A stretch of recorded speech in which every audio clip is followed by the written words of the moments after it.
안녕하세요. 에듀윌 한국사 최한나입니다. 자, 오늘은 고려의 유학, 교육기관, 과거제, 역사서, 불교, 풍수지리설 모두 한 번에 정리해 보도록 할 건데요. 자, 일단 고려의 유학, 교육기관, 과거제 부분에서는 여기는 관련된 왕이 많기 때문에 그 왕의 뭐 사료가 나오고 또 관련된 선지로 출연할 수 있는 중요한 내용들입니다. 자, 일단은 성종, 광종 너무 중요하죠. 광종이 과거제를 실시했어요. 요거 자체가 유학을 진흥하기 위해서 유교적인 인재를 내가 직접 관리를 선발하겠다, 뭐 그런 의도이기 때문에 쌍기의 건의로 과거제를 실시했다라는 부분. 또한 성종도 유학을 강화합니다. 최승로가 그렇게 이제 건의를 했죠. 시무 28조로 인해서 유학을 강화했다. 자, 그러면서 성종하면 기승전 유교 정치를 하게 되죠. 자, 유교 정치를 하면서 성종이 만들었던 바로 교육기관이 국자감이 됩니다. 발해는 주자감, 고려는 국자감이죠. 그래서 국자감 중요하고, 자, 국자감을 설치하고 국자감에는 유학부와 기술학부가 있었어요. 근데 그 유학부에는 제술가와 명경가가 있는데 제술가는 서술 능력을 보는 것이고 명경가는 경전을 해석하는 뭐 그런 능력을 보는 겁니다. 이걸 영어로 표현을 한다면 제술가는 이제 에세이, 그리고 이제 명경가는 독해 능력, 뭐 이런 식으로. 그런데 고려 같은 경우에는 조금 더 제술가를 중요시했다라는 거, 그냥 그렇구나. 자, 이런 식으로 제술가, 명경가 이런 식이 지금 이렇게 점점점점점 묶어놓은 건 바로 과거제도를 의미하는 겁니다. 제술가, 명경가는 그럼 과거제도 중에 뭘까요? 문과죠. 문과. 잘 나갔던 문과. 그리고 기술학부가 있어요. 기술학부는 잡과에 응시를 하게 됩니다. 잡과. 기술관이죠. 자, 그런데 여기에는 승과가 있어요. 승려를 뽑았어요. 자, 그럼 뭐가 없다? 무과가 없다. 이 부분이 아주 중요하다. 무과가 없다라는 부분이 문무차별, 이런 무신들의 차별이 심했고 이것으로 인해서 그래서 무신정변이 일어나게 된 것이다. 고려는 무과가 없다라는 게 아주 중요합니다. 다소 일시적으로 가끔씩 되긴 했었어요. 뭐 공양왕 때, 예종 때 잠깐. 근데 거의 전반적으로 없다라고 보셔야 돼요. 무과가 없다. 그럼 다시 한번 정리하면 문과, 무과, 잡과 이렇게 세 가지가 있었다. 자, 지방에는 향교가 있었고요. 이 향교라는 건 뭐 조선시대에도 있지만 고려 때부터 있었다. 자, 그리고 이제 요렇게 그러한 과거에 급제하기 위해서 사학 시비도가 유행을 하게 되는데, 사학이란 무엇이냐면 관학의 반대, 사립, 개인적으로, 그러니까 학원 같은 거예요. 개인이 차린 학원, 국가에서 만든 학교를 관학, 관립학교라고 하고, 이제 개인이 만든 그런 학교를 사립학교라고 하죠. 자, 그런 식으로 사학이 유행하게 돼, 사립학교가 유행하게 됩니다.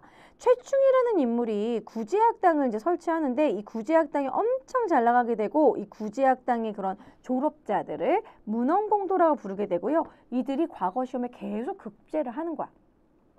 그래서 이제 최충은 유학에 아주 능한 사람이기 때문에 해동공자라는 그런 별명을 얻고 있다.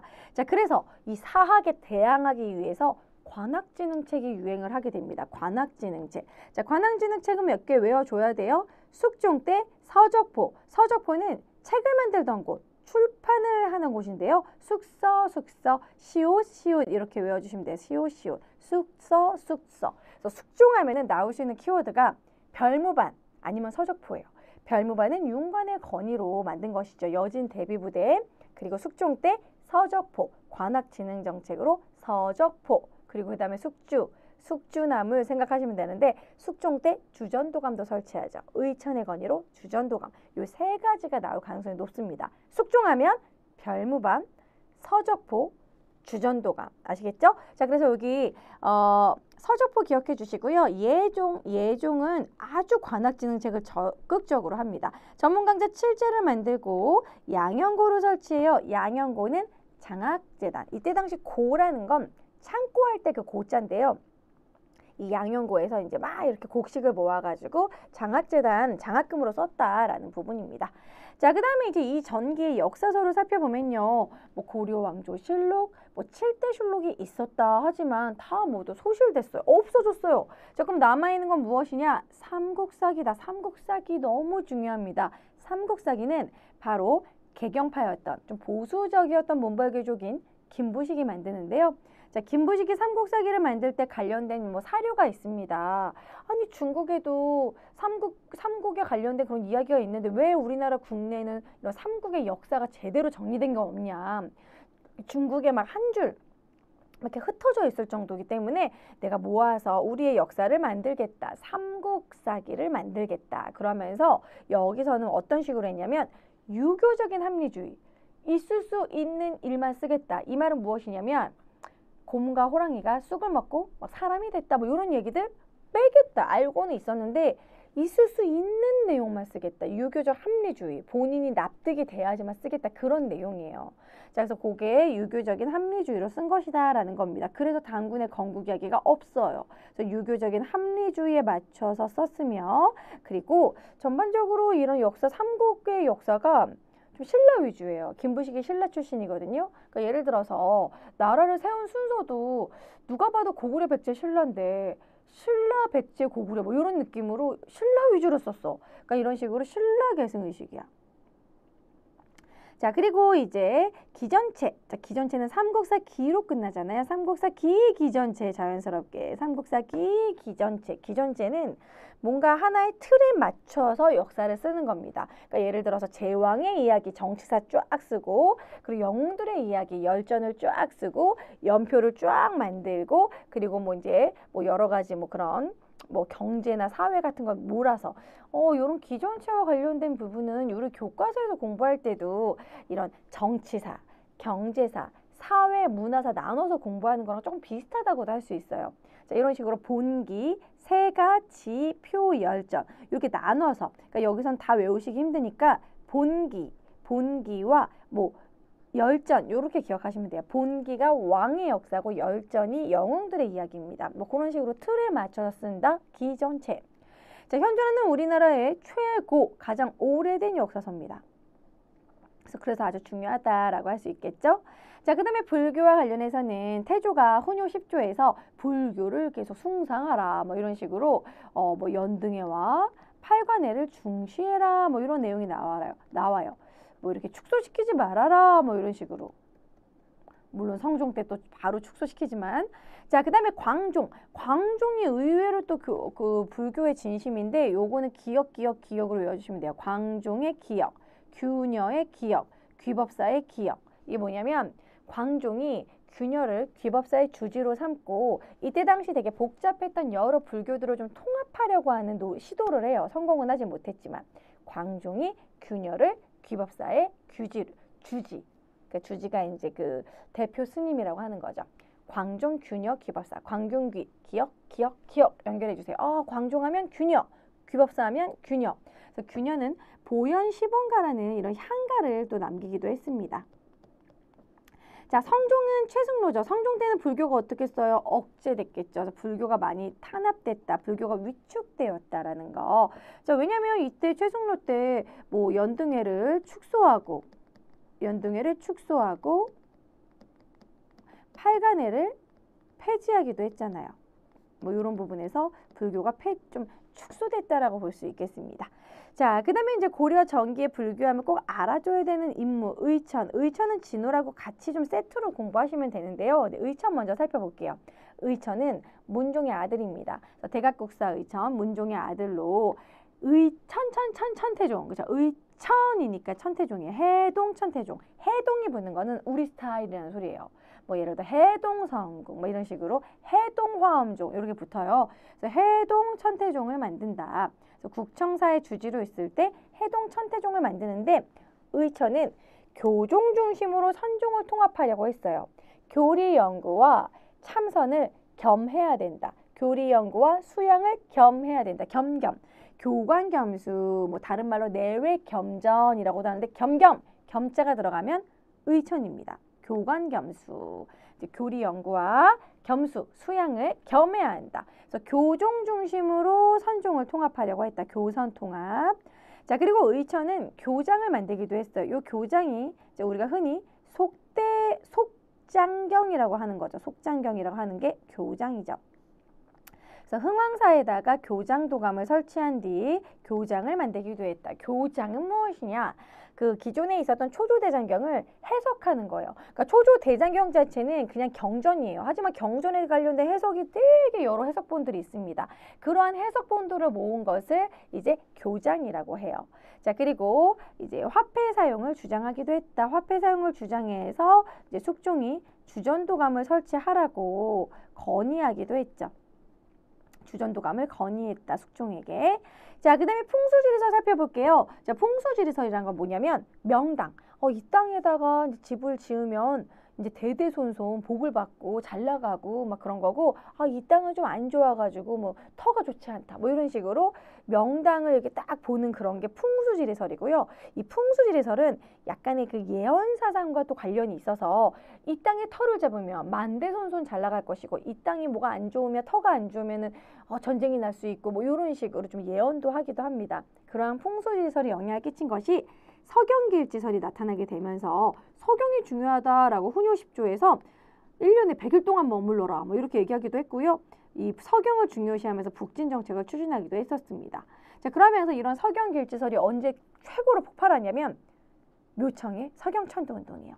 묘청이 서경이 길지다, 수도를 서경으로 옮겨야 된다 이러면서 서경천도운동을 추진하기도 했죠. 자, 그리고 이제 남경길지설 같은 경우에는 요거는 숙종 때 남경길지설이 나타나기도 했었어요. 숙종 때 김유재라는 인물이 이제 서경을 중요시해야 된다. 뭐 서경 개창도감 이런 거 만들고, 죄송해요. 남경 개창도감 이렇게 만들기도 하고, 이 남경이 지금의 한양이 되는 것이다. 이런 식으로 서경 길지설, 남경 길지설, 어디가 길지다라는 길지설이 나오면 풍수지리설이다라고 할 수 있겠죠. 자, 지금까지 내용이 이제 조선 전기입니다. 조선 전기 파트에서는 이 학교와 관련해서 이제 광종의 과거제, 광종 때 과거제 실시, 과거 시험은 문과, 잡과, 승과가 있었다는 거, 무과 없었다라는 거, 성종 때 국자감 설치했다라는 거, 그리고 이제 사학 시비도, 이게 이제 거의 이제 대략 문종 때거든요. 문종 때 막 사학이 융성하니까 그것에 대항해서 관악진흥정책, 숙종, 서적포, 그죠? 예종은 전문강좌 7제, 장학재단, 양영고 뭐 이런 식으로 좀 기억해 주시고, 이 시기에 또 삼국사기, 여러분 삼국사기 인종이라고 써주세요. 인종의 명으로 만든 역사서 삼국사기 기전체, 유교적 합리주의, 신라 중심으로 썼다. 다소 보수적인 역사서다. 하지만 현존하는 가장 오래된 역사서다. 자, 그리고 불교와 관련해서는 의천을 꼭 기억해 주세요. 조선 전기에 의천, 해동, 천태종. 자, 의천은 교장을 만들기도 했고, 그리고 뭐 숙종에게 주전도감 설치를 건의하기도 했다. 풍수지리설과 관련된 건 묘청의 서경천도운동, 그 다음에 남경길지설로 나중에 한양천도를 하게 되는 기반이 되었다. 자, 여기까지가 전기고요. 후기 부분 살펴보도록 할게요. 자, 후기는 이제 무신집권기 이후에는 유학이 막 쇠퇴했어요. 그러다가 원간섭기 때 유학이 좀 이제 그때부터 이제 중흥을 하는데, 원으로부터 안양이 성리학을 들여오게 됩니다. 그래서 이제 성리학을 안양이 소개하게 되었다. 성리학은 유교 중에서도 인간의 본성과 심성을 연구하는 아주 어려운 그러한 유학이에요. 그래서 이 성리학은 공부로 받아들이게 됩니다. 그러면서 성리학을 받아들이고 공부했던 인물들이 신진사대부였죠. 신진사대부들 같은 경우에는 이 권문세족들을 비판하면서 성장을 했는데, 그럼 권문세족의 기반이 됐던 종교는 무엇이었냐? 불교였다. 그래서 권문세족들이 불교와 막 결탁해서 막 각종 부정부패를 저지르고 그것을 비판하면서 신진사대부들이 성장을 하기 시작한 거죠. 자, 대표적인 이제 신진사대부 이재현은 망건당에서 이제 원의 학자들과 뭐 대표적으로 조맹보와 같은 인물들과 교류하면서 성리학을 많이 공부를 하고 발전시켰고요. 여공패설이라는 그런 식의 책을 뭐 만들기도 했다. 자, 그 다음 이제 이색은 성균관의 대사성으로 많은 제자를 양성하는데요. 그 제자들이 바로 정몽주와 정도전입니다. 자, 그러면서 이제 두 개로 나눠주게 되는 거죠. 정몽주 같은 경우에는 온건파 신진사대부라고 할 수 있고, 정도전 같은 경우에는 급진파 신진사대부라고 할 수 있겠죠. 급진파 신진사대부라고 할 수 있다. 자, 그 다음에 이제 신진사대부의 이런 개혁사상은 이제 이끌어가게 되고 소화학과 주자가래 이런 식으로 일상생활까지 모두 성리학의 영향을 받는 그런 식의 책을 만듭니다. 자, 그 다음에 후기에 또 역사서 보시면요. 해동고승전과 동명항편이 있어요. 자, 해동고승전은 이제 고종 때 만든 것이고 동명항편은 명종 때 만들게 된 겁니다. 자, 이규보의 동명항편이 좀 특히 중요한데요. 일단 먼저 해동고승전은 고승에 대한 전기예요. 이런 여러 고승들의 이야기. 자, 그리고 동명항편은 동명항이 누구다? 주몽입니다. 주몽에 대해서 찬양한 그 영웅서사시 그런 식으로 영웅서사시로 고구려를 계승하는 뭐 그런 내용이다. 고구려의 그런 탄생 영웅서사시.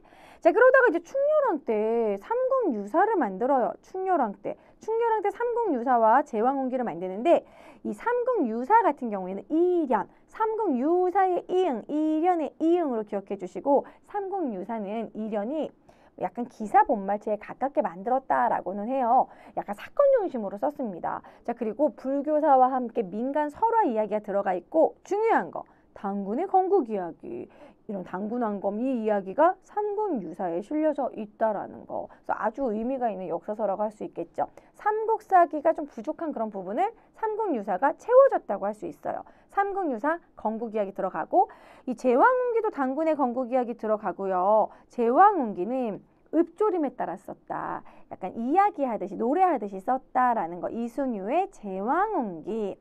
당군 이야기 플러스 발해 이야기도 썼습니다. 발해를 우리 역사에 처음으로 쓴 것이 또 제왕운기다. 자, 이재현의 사략 같은 경우에는 공민왕 때 만든 역사서인데요. 요게 내용이 무엇이냐면 성리학적인 명분, 성리학적인 역사관으로 썼다. 성리학적인 역사관으로 쓴 게 사략이다. 사략, 이재현의 사략. 아까 이재현 만건당에서 교류했던 그 인물이죠. 이재현의 사략. 자, 삼국유사 이련, 이 당군의 건국 이야기 들어가 있고 제왕운기 이순유 역시 당군 이야기 발해 들어가 있고 이재현의 사략은 성리학적인 역사관으로 썼다. 편연체로 썼어요. 자, 그 다음에 이제 진울. 진울은 여러분 의천과 좀 연결해서 비교해가면서 외워주실 필요가 있습니다. 의천, 천태종. 진울은 지조 있게, 지조, 조계종. 진울은 조계종은 지금도 아직도 있어요. 진울은 선종의 승려입니다. 의천 같은 경우에는 교종의 승려라고 할 수 있고요. 자, 그래서 보조국사 진울은 선종 중심으로 교종을 통합하려고 했다라는 거예요. 자, 보조국사 진울, 조계종, 도노점수, 정해쌍수라는 걸 주장을 했는데요. 정해쌍수는 이게 교리와 수양을 쌍으로 해야 된다. 뭐 이런 내용이고요. 도노점수는 한 번에 깨닫고 점진적인 수양을 해야 된다. 요거는 한 번에 외워주세요. 정해가 쌍수를 해서 돈으로 점수를 얻었다. 정해쌍수, 도노점수, 진울. 자, 선종 중심으로 교종을 통합하려고 했다. 정해쌍수, 도노점수, 진울. 근데 지금 둘 다 뭐로 끝나요? 수로 끝나죠. 아까 그 의천은 겸겸, 내외 겸전, 그리고 뭐 교광 겸수, 겸겸 나오면은 의천인데 지금 도노점수, 정해쌍수로 끝났어요. 수로 끝나면은 진울의 수선사 결사운동으로 연결해 주시면 돼요. 이 수선사는 지금 현재 그 순천에 송광사가 있어요. 순천 송광사가 지금도 남아 있는데 이 수선사 결사운동을 하게 됩니다. 그래서 정해쌍수, 도노점수, 진울, 수선사 결사운동을 연결해 주세요. 당시의 이름의 절은 이제 수선사였는데 어떤 결사운동을 했냐면 결사운동이라는 건 우리가 이렇게 뭉쳐서 뭔가 개혁을 해보자는 느낌인데 이때 당시 불교가 좀 다소 좀 사치스럽고 초심을 잃었어요. 우리가 초심을 찾자. 노동과 선을 수행하자. 예전으로 돌아가서 노동과 선을 수행하면서 초심으로 돌아가고 승려들이 아주 그냥 그 절약 정신을 가지고 이제 막 그런 세속적인 거에 물들지 말자. 그렇게 막 결사운동을 한 게 수선사 결사운동입니다. 송광사에서 이루어졌다. 그래서 진울의 키워드는 조계종, 도노점수, 정해쌍수, 수선사 결사운동. 아시겠죠? 도노점수, 정해쌍수, 수로 끝나니까 수선사 결사운동. 자, 그리고 요즘에는 지역도 많이 물어보니까 송광사가 순천에 있다라는 거. 순천 송광사 아주 유명한 절이에요. 이 송광사 같은 경우에는 정말 많은 고승들을 많이 이렇게 뭐 배출했다. 자, 그래가지고 승보사찰이라고 하기도 해요. 자, 해심은 진울의 제자입니다. 그러면서 해심은 어떤 식의 이론을 이제 내세웠냐면 유교나 불교나 결국 똑같다 이런 식으로 유불일치설을 주장합니다. 해심 유불일치설. 그러니까 불교 국가였던 고려가 성리학을 받아들이게 되는 하나의 토대가 되었죠. 그래서 성리학 전례에 성리학을 받아들이게 되는 성리학 전례의 토대가 되었다. 기본, 기틀, 토대를 마련했다. 성리학을 받아들일 수 있는 그런 분위기를 조성했다. 자, 선문연송집이라는 책을 만들었고요. 요새는 법화신앙인데요. 법화신앙이 스스로를 반성하는 참회와 관련이 있어요. 그래서 요새 나 되게 참회하고 있어 이런 느낌으로 요새는 법화신앙을 중요시했다. 그래서 요새는 백년사에서 백년결사운동을 하기도 합니다. 이 백년사는 지금 어디에 있냐면 강진에 있어요. 강진 백년사. 강진에 백년사가 있다. 그래서 백년결사운동이라고 하기도 합니다. 백년사 결사운동 해도 똑같아요.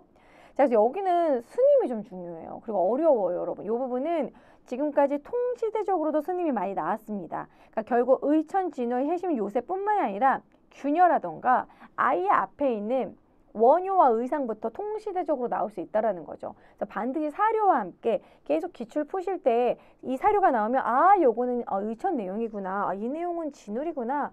귀법사 균여구나. 뭐 이런 식으로 좀 알아야 됩니다.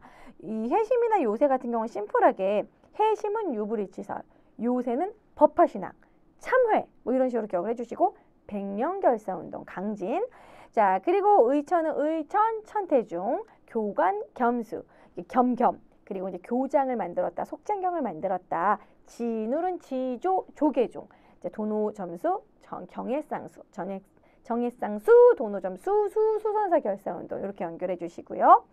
자, 그리고 아까 묘청의 서경천도운동 뭐 이런 식의 남경길지설은 풍수지리설과 관련이 있다고 했어요.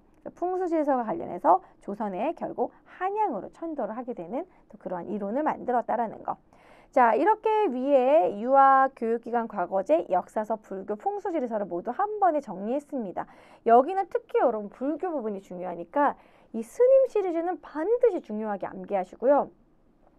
막 구구절절 너무 자세히 하실 필요는 없어요. 키워드 잡고 최대한 그 사료에서 그 키워드를 잡아내는 훈련이 중요합니다. 그래서 이제 일단 키워드 위주로 공부하고 또 그리고 관련된 사료 위주로 또 공부하고 그렇게 해주시면 좋겠고요. 그리고 뭐 원간섭기 성리학에 받아들이고 안양이 받아들였고 이런 식의 신진사대부가 분화된 그런 부분도 한번 정리해 주시고 그 다음에는 뭐 역사서, 삼국사기, 그 다음에 뭐 동명왕편, 그 다음에 뭐 해동고순전 순서를 얘기한다면 그 다음에 삼국유사, 제왕운기, 사략 뭐 이러한 순서로 뭐 발전했다라는 거 알아두시면 되겠습니다. 자, 이렇게 오늘 수업은 여기서 마무리하도록 할게요. 수고하셨습니다. 안녕.